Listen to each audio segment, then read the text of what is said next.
ఆధారం నీవే యేసయ్యా, ఆనందం నీవే మెస్సయ్యా. ఆధారం నీవే యేసయ్యా, ఆనందం నీవే మెస్సయ్యా. నా తల్లియు నీవే, నా తండ్రియు నీవే, నాకున్నది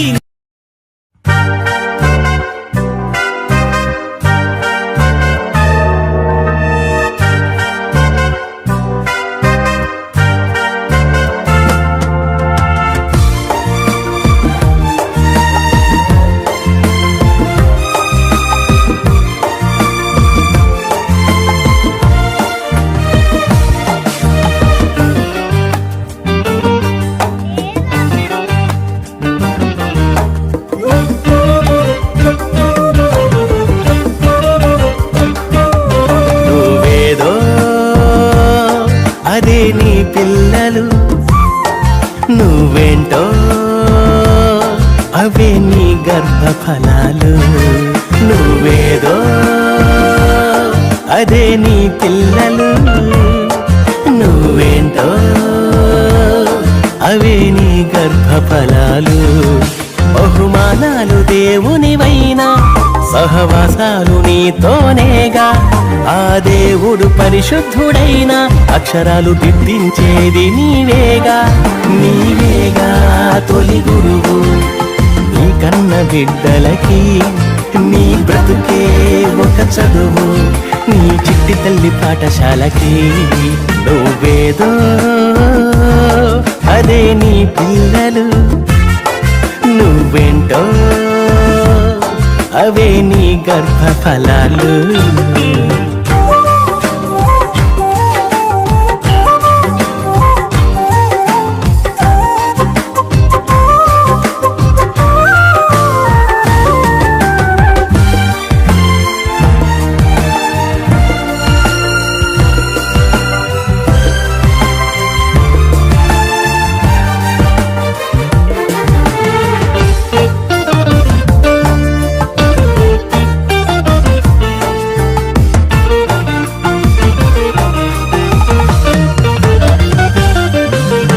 అతల్య తన బిడ్డని చెడ్డదారిలో పెంచిందిగా.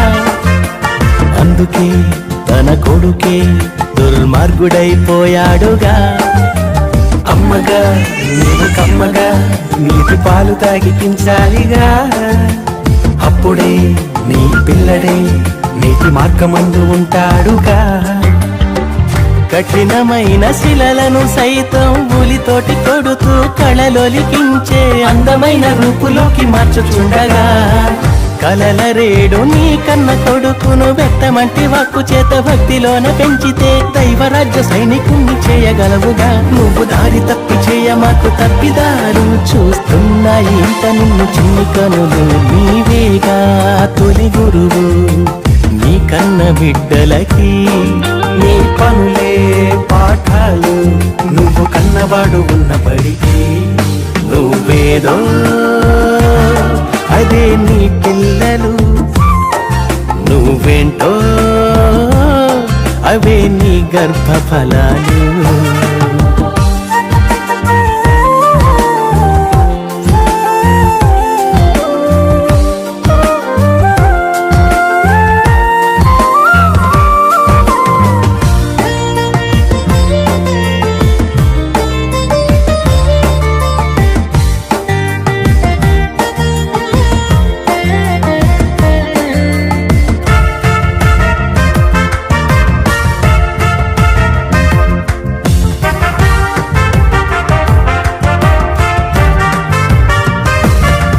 నీవు పంచిన నీ రక్తమే నీ బిడ్డలోన ఉంటుందిగా.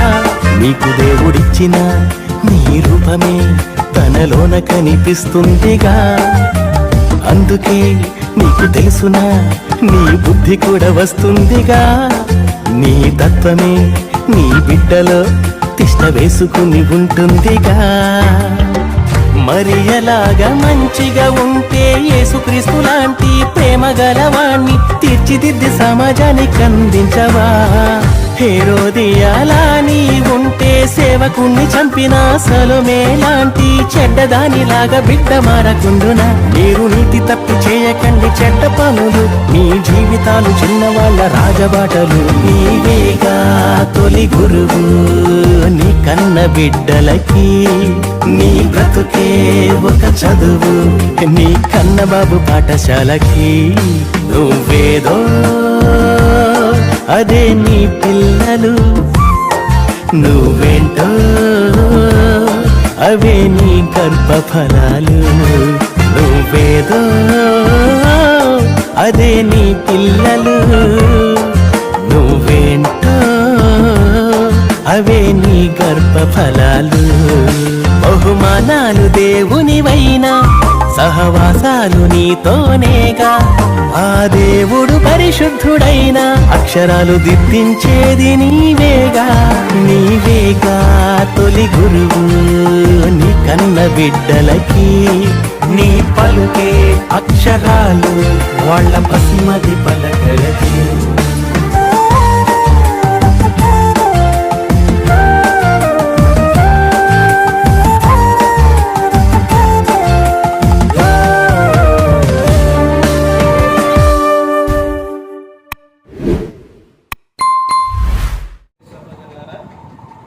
ప్రభువైన యేసుక్రీస్తు నామములో హృదయపూర్వక వందనాలండి. ముందుగా ఇంత మంచి సమయాన్ని ఇచ్చిన తండ్రైన దేవునికి ప్రభువైన క్రీస్తు ద్వారా కృతజ్ఞత స్తుతులు చెల్లిస్తున్నానండి.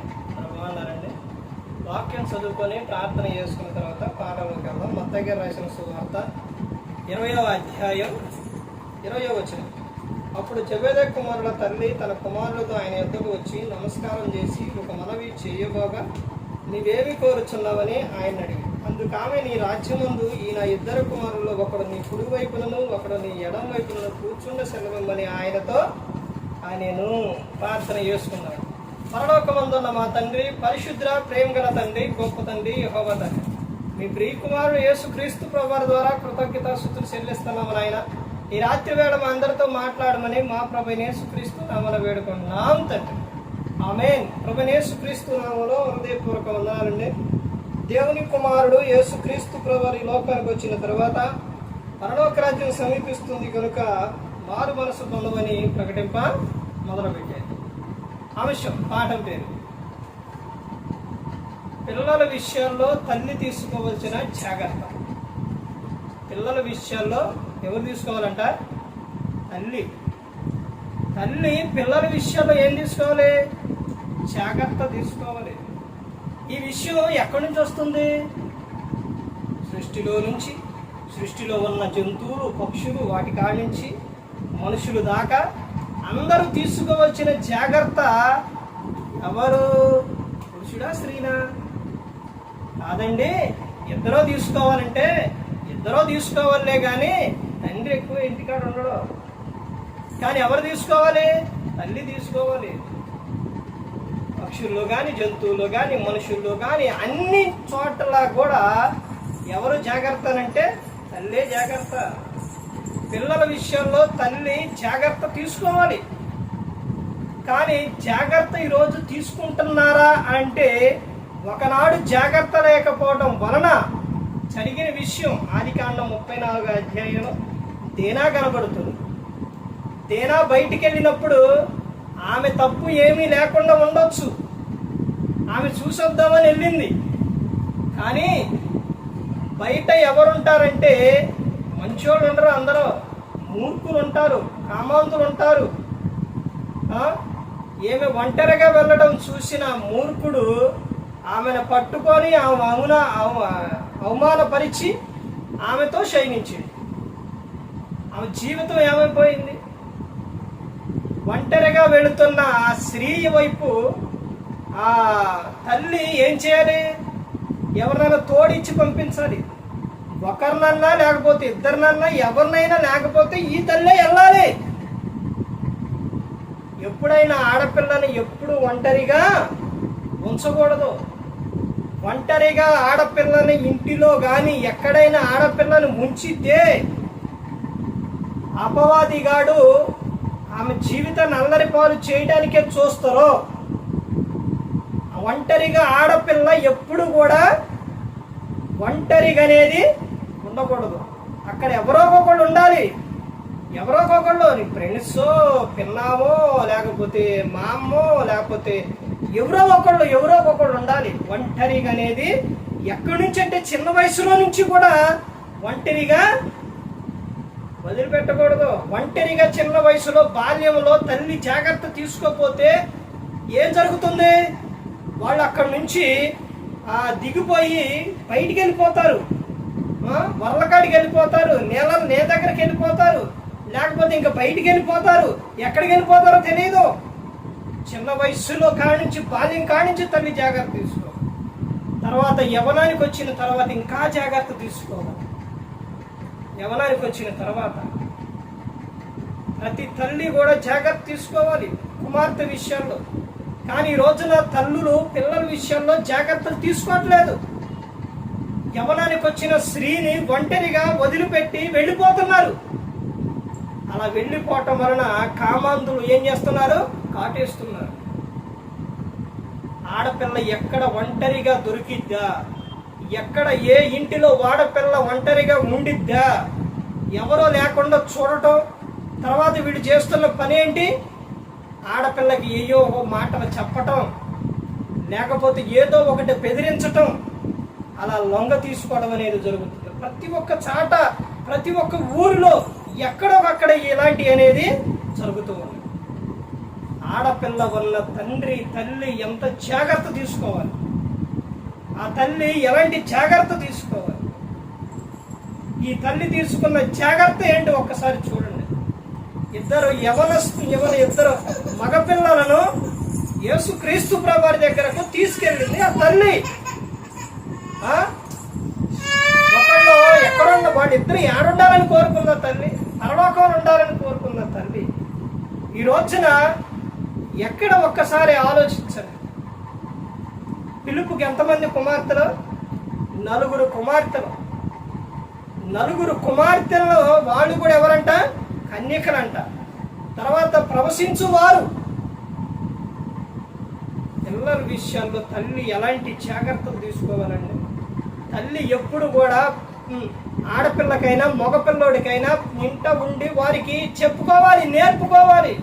ఇదిగో ఈ సహోదరి ఏమా నీకు సహోదరి, ఏమే నీకు అక్క ఇద్ది, చెల్లె ఇద్ది, ఏమని ఎలా చూడాలంటే నువ్వు వేరే విధంగా కాదు, నీ అక్కలాగా, చెల్లిలాగా, అమ్మలాగా చూడాలయ్యా అని చెప్పుకోవాలి. మగపిల్లల్ని ఎలా పడితే అలా గాలికి వదిలేస్తున్నారు. అటు మగాడు ఎక్కడికైనా తిరిగి వస్తున్నాడని వదిలేస్తున్నారు. అలా వదిలేయటం వలన ఏం జరుగుతుందంటే ఎంత ప్రమాదం జరుగుతుందో ఒక్కసారి ఆలోచించండి. తీరా జీవితంలో జరిగిన విషయం, రాజకుమారుడు బ్రతికి ఉన్నాడా? ప్రతి ఒక్క తల్లి తండ్రి తెలుసుకోవలసిన విషయం ఏంటంటే, ఈ కుమారుడు తప్పు చేస్తూ ఉన్నాడంటే వాడు ఎక్కువ కాలం ఉండడు, ప్రమాదానికి గురైతురు. ఇది నేను చెబుతున్న విషయం కాదు, బైబిల్ గ్రంథం చెబుతున్న విషయం. ఈ రోజున వాడు అమ్మాయితో ఆనందం, బయట షికారులు సంతోషం, లేకపోతే ఇష్టానుసారంగా తిరుగుతున్నాడా? దానికి ప్రమాదం అనేది పొంచే ఉంటుంది. నా కొడుకు ఎంజాయ్ చేస్తున్నాడు అనుకుంటున్నావు నువ్వు, కానీ ఆ ఎంజాయ్లోనే ప్రమాదం ఉంది. కొత్త బైక్ కొనుక్కొని స్పీడ్గా వెళితే ఏం జరుగుతుంది? ప్రమాదం జరుగుతుంది. ఒక అమ్మాయిని చూసి ఆ అమ్మాయితో నువ్వు వెళుతున్నావేమో, ఎలాంటి ప్రమాదం జరిగిద్దేనంటే, దొరికితే మావుడు కొట్టరు. తర్వాత దేవుడు ప్రతి ఒక్కటి కూడా చూస్తూ ఉంటాం, అది గమనించాలి. బైబిల్ గ్రంథంలో ఆడపిల్లల జీవితాలతో ఆటలాడిన వారి జీవితాన్ని ఇచ్చేసిన వారు ఎక్కువ కాలం లేరు. దావీదు గారు కుమారుడు ఎవరో అమ్నోను, చెల్లితో ఇది చేసిండు, చెల్లినే ఇచ్చేసిండు. ఎక్కువ కాలం బ్రతికిండా? లేదు. అలా వరసలు లేకుండా, లేకపోతే ఎలా పడితే అలా జీవిస్తూ అలా ప్రవర్తిస్తే ఎక్కువ కాలం భూమి మీద ఉండవు. ప్రసంగి 7:17 అధికముగా దుర్మార్గ పనులు చేయకము, బుద్ధిహీనముగా తిరగకము. నీ కాలానికి ముందు నువ్వేలా చనిపోతావు, నీ కాలానికి ముందే పోతావు. చిన్న వయసులో నుంచండి ఎంతో అల్లారి ముద్దుగా పిల్లలు పెంచుకుంటూ ఉంటే వాడు యవ్వనానికి వచ్చిన తర్వాత ఈ మూర్ఖులు చేస్తున్న విధానం ఏంటి? ఏడిపించటం, అల్లారి చేయటం. ఎంత భయంకరంగా వెళ్ళిపోతున్నారు. నా కొడుకు మగాడు అంటావు, ఏంటి మగతనం? నీ కొడుకు జీవితం ఏమైపోతుంది తెలుసా? ఈ రోజులు నువ్వు అలా వదిలేస్తే, భయం చెప్పకుండా, భక్తిలో పెంచకుండా నువ్వు అలా వదిలేస్తే రేపు ఏం జరుగుతుంది అని అంటే, భార్య వచ్చిన తర్వాత, వివాహమైన తర్వాత వారిద్దరి మధ్య ఆనందం ఉండదు. వారిద్దరు ఆనందంగా లేకపోతే నిన్ను చూడరు. ఇది తల్లిదండ్రులు తెలుసుకోవట్లేదు. వాడు అలా బయట తిరిగేవాడు మందుకు బానిస అవుతురు. భార్యను ఎలా ప్రేమగా చూస్తారో, నిన్ను ఎలా చూస్తారో ఒక్కసారి ఆలోచించు. ఎంత భయంకరమైన విధానానికి వెళ్ళిపోతున్నారో ఒక్కసారి ఆలోచించు. అలా తప్పు జరిగిందని, తప్పు తెలిసిందని అలా దొరికితే అలా జైల్లో పెడతారు, కొడతారు, కుటుంబం పరువు పోతుంది. ఇవన్నీ కూడా తండ్రి తల్లి ఆలోచించకుండా పిల్లలను విచ్చలవిడిగా వదిలేస్తున్నారు. బైబిల్ గ్రంథం చెబుతుంది, మగ పిల్లల గురించి చెబుతుంది. యావని బాలుడు నడవలసిన త్రోవల వాడికి నేర్పుము, పెద్దవాడైనప్పుడు దాని నుండి తొలగిపోడు అని గ్రంథం చెబుతుంది. పెద్దవాడు అన్నకాడ పుట్టినట్లు అనుకుంటుంది, కింద వృద్ధుడైనప్పుడు వరకు, అప్పటి వరకు తొలగిపోడు. లోకస్వార్త 1వ అధ్యాయంలో చెబుతున్నారు కదా, వాడు చిన్న వయసులో నుంచి ఏమైతురోనని కనిపెట్టుకొని ఉంటారంట. కనిపెట్టుకొని చూస్తారు చిన్న వయసులో నుంచి. పిల్లల వస్తువు ఉంటే, ఒక వస్తువు ఆడ పెడితే అది తీస్తే దొంగతనం. దొంగోడు వీడు ఏమైతురు, దొంగోడు అవుతారు. లేదా వస్తువు తీసుకొచ్చి, ఇదిగోండి ఇది పడ్డదని తీసుకొచ్చి ఇస్తే మంచోడు అనే లక్షణం అనేది వస్తుంది. ఇలాంటివన్నీ కూడా ప్రతి ఒక్కటి గ్రంథంలో రాసే ఉన్నాయి. ప్రతి ఒక్కటి కూడా ఇవేవి కూడా ఎవరు కూడా గమనించట్లేదు, ఎవరో తెలుసుకోవట్లేదు. పిల్లలను చిన్న వయసులో నుంచి వాళ్ళు ఏమవుతారో ఏంటో, వాళ్ళ ప్రవర్తన ఏంటో, వాళ్ళ చూపేంటో ఇవన్నీ కూడా తల్లిదండ్రులు కనిపెట్టాలి. వాళ్ళకు ఈ రోజున ఫోన్ ఇచ్చేసి ఇచ్చనవిడి ఆ ఫోన్లో అసభ్యకరమైన 2, 3, 4 ఒక చాట కూర్చోవడం, పిల్లోళ్ళేంటి పెద్దోళ్ళేంటి అందరూ కూర్చోవటం, అసభ్యకరమైన బొమ్మలన్నీ అందులో చూడటం, తర్వాత బయట కూడా అలాగే ప్రవర్తిస్తూ ఉన్నారు. తల్లిదండ్రులకి బుద్ధి జ్ఞానం లేదా? తల్లిదండ్రులకు తెలియదా? ఫోన్లు ఇస్తుంటే ఏం చూస్తున్నారు అన్నది తెలియదా వాళ్ళకే? ఏమైద్దులే అని వదిలేస్తున్నారు. ఏమైతుంది? కళ్ళలో నుంచి ఎక్కడికి పెడుతుంది? ఒక స్త్రీని నగ్నంగా చూసిన వాడు తాడు అలా చూసి అది ఎక్కడికి వెళ్ళిపోతుంది? హృదయంలోకి వెళ్ళిపోతుంది. హృదయంలో నుంచి ఆలోచనలోకి వెళ్ళిపోతుంది. ఆలోచనలో నుంచి వాడు ఎక్కడికి వెళ్ళిపోతాడు? క్రియల్లోకి వెళ్ళిపోతాడు. హృదయం నిండిన దానిని బట్టే నోరు మాట్లాడుతుంది. హృదయం నిండిన దానిని బట్టే ఆలోచనలోకి వెళ్ళి, ఆలోచనలో నుంచి క్రియారూపంగా వెళ్ళిపోతారు.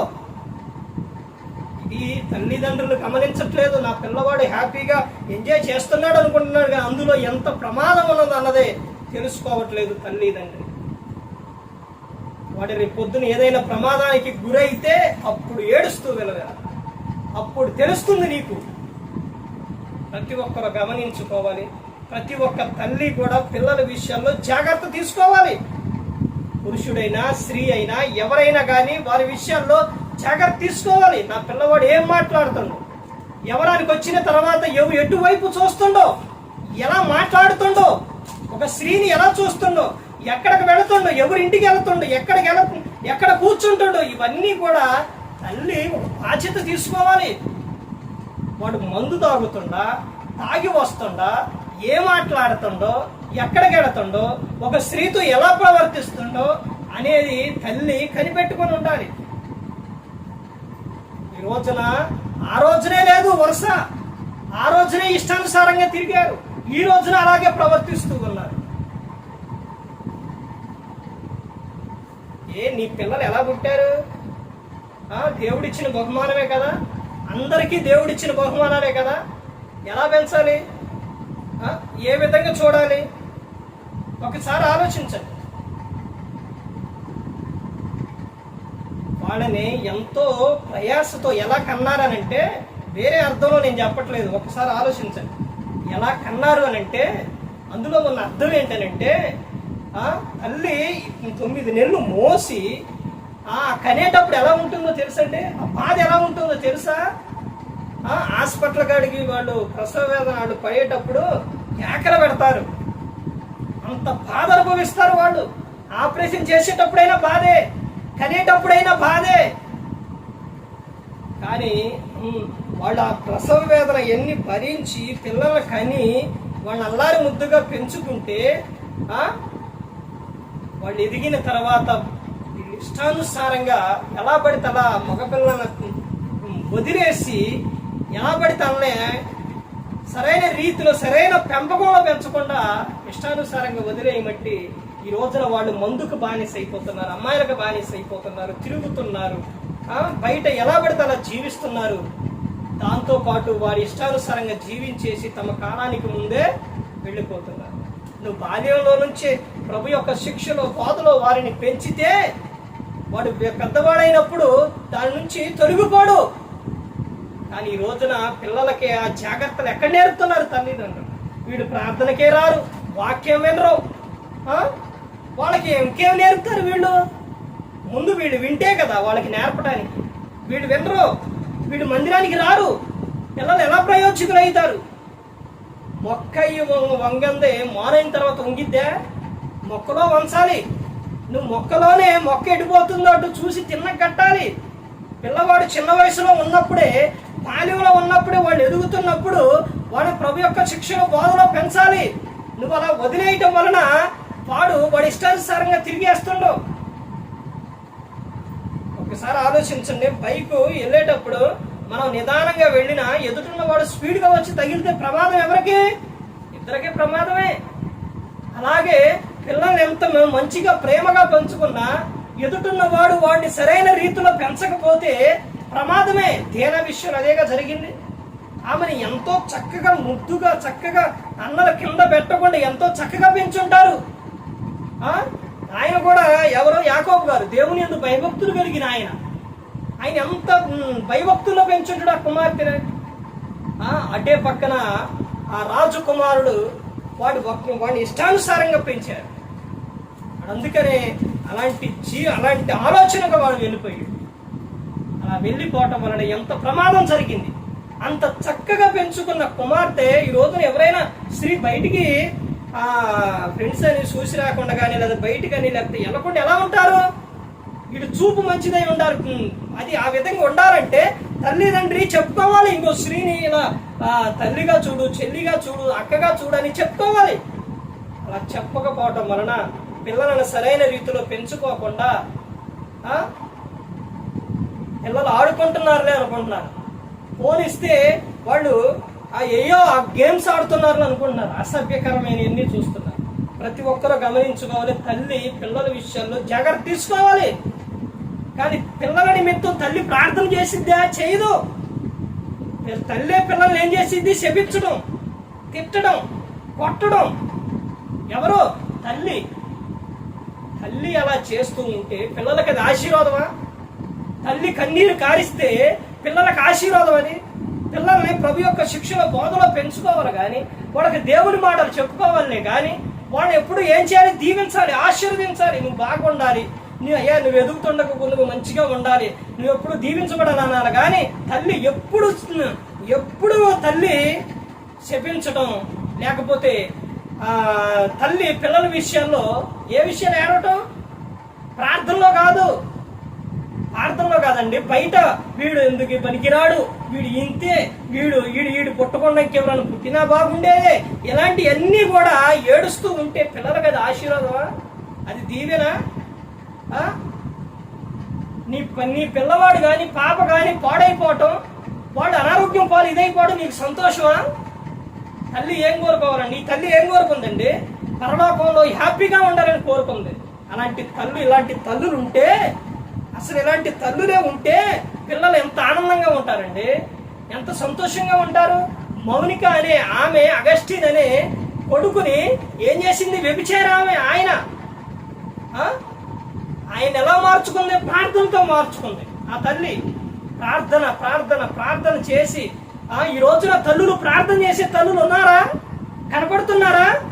పూకొని ముచ్చట్లు పెట్టే తల్లులు, పిల్లలు తిట్టే తల్లులు, కొట్టే తల్లులు, అరిచే తల్లులు, కూతురు మాట్లాడే తల్లులు, ఎన్ని తల్లులు ఉన్నాయో, ఎంతమంది తల్లులో.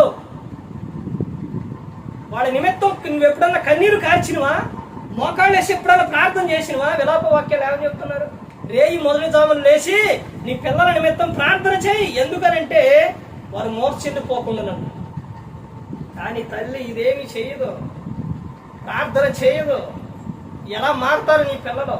ఎలా ప్రయోజకులు అవుతారు నీ పిల్లలు? ఒక విషయం గమనించండి, ప్రతి ఒక్కరూ కూడా తెలుసుకోవాలి. పిల్లల నిమిత్తం ఎప్పుడు కూడా ఏం చేయాలో తెలుసండి, ప్రార్థన చేయాలి. వారికి వాక్యాలు చెప్పుకోవాలండి. ఇదిగో ఇలా ఉండాలయ్యా, అమ్మ ఇలా ఉండాలమ్మా. ఇవన్నీ కూడా నువ్వు వాక్యం చదువుతూ వింటూ ఉంటే, ప్రార్థన చేస్తే ఇవన్నీ నేర్పగలుగుతూ. ఏమీ చేయకోకుండా ఎక్కడ ముగ్గురు ఇద్దరు కూర్చుంటే అక్కడ వ్యర్థమైన మాటలు అన్నీ మాట్లాడుతూ ఉంటే వీళ్ళు కూడా అలాగే తయారవుతారు. నువ్వు అక్కడ మాట్లాడుతూ ఉంటే వాడు ఇంకోసారి మాట్లాడతాడు, నువ్వు వీళ్ళతో మాట్లాడుతుంటే వాడు ఇంకో వాడితో మాట్లాడతాడు. అంతేగా. ప్రతి ఒక్కరు గమనించుకోవాలి. యేసుక్రీస్తు ప్రభువు చెప్పారు యోహాను సువార్త 5:19, కాబట్టి యేసు వారికి ఎట్లని ప్రత్యుత్తరం ఇచ్చాను. ఏంటయ్యామని? తండ్రి ఏది చేయట కుమారుడు చూస్తున్న అదే గాని తనంతట తాను ఏది కూడా చేయడం. తండ్రి నువ్వేదైతే చేస్తున్నావో, ఏదైతే మాట్లాడుతున్నావో నీ పిల్లలు కూడా అదే కలిగి ఉంటారు, అదే ఆలోచనలో ఉంటారు. అది గమనించుకొని. నువ్వు బూతులు మాట్లాడుతుంటే వాళ్ళు ఏం కృతజ్ఞత వచ్చిన మాట్లాడరు. నువ్వు సినిమాలు సీరియళ్ళు చూస్తుంటే వాళ్ళు ఏమి గ్రంథం పట్టుకొని చదవరు.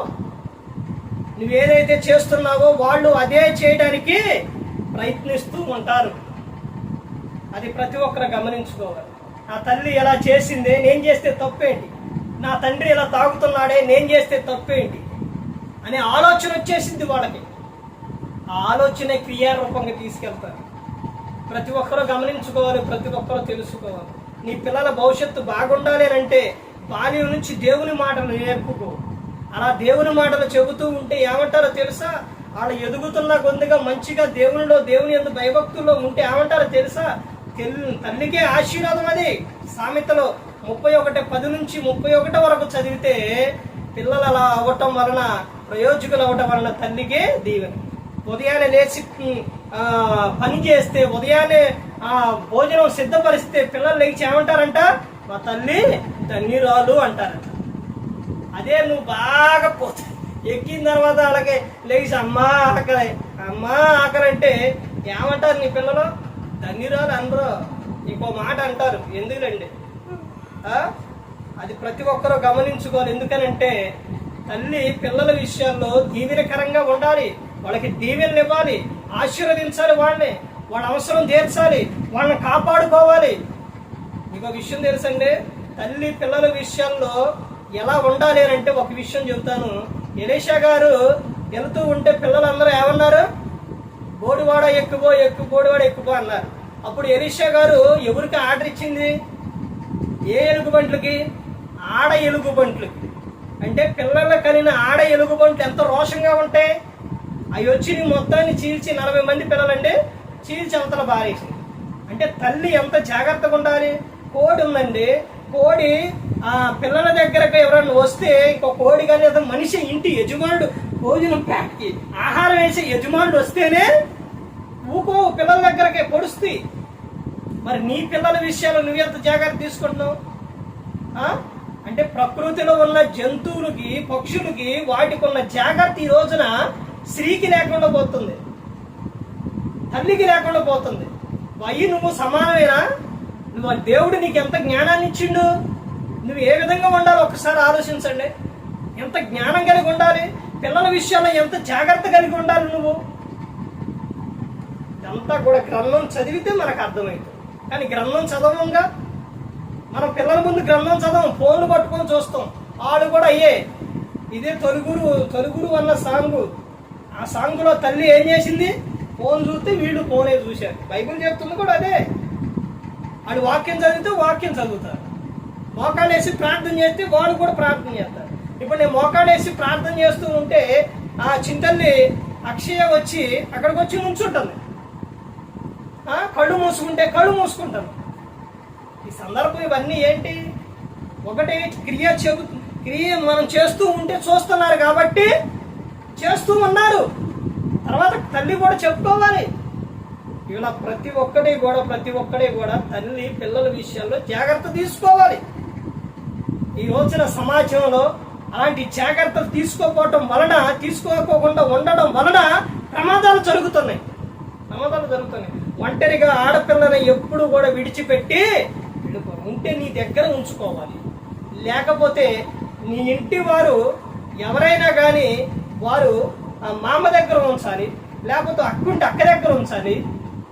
అంతేనే కానీ పొరుగు వారి దగ్గర మాత్రము వారిని ఉంచితే ఏం జరుగుతుంది? ప్రమాదం జరుగుతుంది. ఏ ఒక్కరు కూడా భూమి మీద తల్లిదండ్రి తీసుకున్నంత జాగ్రత్త ఎవరు తీసుకోరు, దేవుడు తప్ప. తర్వాత ఎవరు కూడా తీసుకోరు. అందుకని ప్రతి ఒక్కరు గమనించుకోవాలి. పిల్లల విషయాల్లో చాలా జాగ్రత్త తీసుకోవాలి. ఎందుకనంటే దేవుని బహుమానం వాళ్ళు. గర్భఫలం వారి దేవుడిచ్చిన బహుమానం. ఆ బహుమాన విషయాల్లో తల్లి జాగ్రత్త తీసుకోవాలి. ఎందుకంటే మరి తండ్రి గురించి చెప్పరంటే విన్నారా? తండ్రి పనికో జాబుకో దేనికో దానికి పెడతారు. ఇప్పుడు ఇంటికి వచ్చేసరికి సరిగా లేరనుకో, భార్య కానీ పిల్లలు కానీ సరిగా లేరనుకో, తండ్రి ఏం చేస్తారు? గద్దిస్తారు, బెత్తం వాడుతారండి. కానీ దాని తర్వాత జరిగిన విషయాలు, ఆ రోజు మొత్తంలో జరిగిన విషయాలు తండ్రికి తెలుసా? ప్రేమ లేకపోతే గద్దింపు, ఈ రెండే చూపిస్తారు తండ్రి. కానీ మిగతా ఎన్ని చేయవలసింది ఎవరు? తల్లే. నేను వచ్చినప్పుడు తీసుకొస్తారు, చక్కగా మాట్లాడతారు, కొంచెం సేపు ఉంటాడు, తర్వాత మరలా వెళ్ళిపోతారు. అది కానీ ప్రతి ఒక్కరూ గమనించుకోవాలి, ప్రతి ఒక్కరూ కూడా తెలుసుకోవాలి. గ్రంథం చెబుతున్న విషయం, గ్రంథం చదవండి అర్థమవుతుంది. పిల్లలనే సరైన రీతిలో మంచిగా పెంచుకున్నప్పుడు వాళ్ళు ఎలా ఉంటారో తెలుసండి. నీటి కాలున ఎలన నాటబడిన మొక్క ఎలా ఉంటుంది? ఆకు వాడక తన కాలమందు ఫలమిచ్చు చెట్టు వలె ఎలా అయితే ఉంటుందో పిల్లలు కూడా అలాగే ఉంటారండి. దుష్టుని ఎరలో పడిపోకుండా కాపాడుకోవాలంటే ప్రార్థనా వాక్యం ఉండాలి. ప్రభు యొక్క శిక్షల బోధలో వారిని పెంచుకోవాలి. కోడి దగ్గరకు కానీ ఏదన్నా ఒక జంతువు దగ్గర దేని దగ్గరకు కానీ ఏదన్నా ఇతరమైన వచ్చిందంటే మనం ఏం చేస్తాం? ఏం కాదులే అనుకుంటాం. చాలా జాగ్రత్త తీసుకోవాలి. వాళ్ళు ఎప్పటి వరకు తీసుకోవాలి? బాల్యం నుండి యవ్వనం వచ్చే వరకు, వాళ్ళు ఒకరి ఇంటికి వెళ్ళే వరకు కూడా, ఒకరి చేతిలో పెట్టే వరకు కూడా అది ఏం చేయాలి? తల్లిదండ్రి జాగ్రత్త తీసుకోవాలి. ఆ తర్వాత ఎవరు తీసుకుంటారంటే భర్త వాళ్ళు తీసుకుంటారు. అర్థమైందండి? ఇది ప్రతి ఒక్కరు గమనించుకోవాలి. కుటుంబ వ్యవస్థ గురించి యేసుక్రీస్తు ప్రభువే చెప్పారండి. కుటుంబ వ్యవస్థ చాలా ప్రాముఖ్యమైనది, చాలా విలువైనది. ఆ వ్యవస్థ సరిగా ఉండకూడదు. గొడవలతోని అల్లరితోని ఎప్పుడు సమస్యలతో ఉండాలని అపవాది కోరుకుంటూ ఉన్నాడు. ఎప్పుడు ఆనందంగా సంతోషంగా ఉండాలనే దేవుడు కోరుకుంటాడు. మరి ఇప్పుడు నువ్వు ఎలా ఉంటావు ఒక్కసారి ఆలోచించు. ప్రతి ఒక్కరు గమనించుకో. ఏ ఒక్కరు కూడా నశించి నరకానికి వెళ్ళిపోకూడదని యేసుక్రీస్తు ప్రభువు ఈ లోకానికి వచ్చి మా అందరి కోసం సిలువలో తన ప్రాణాన్ని పెట్టి ఉన్నాడు. మరి ఈ విధంగా నిలబెట్టి మాట్లాడించిన తండ్రి దేవునికి కృతజ్ఞతాస్తుతులు చెల్లిస్తూ ఇంతవరకు శ్రద్ధగా ఉన్న మీకు ప్రభు పెట్టిన హృదయపూర్వకంగా చెల్లిస్తూ ఈ మాటలు ముగిస్తున్న అందరికీ వందనాలు.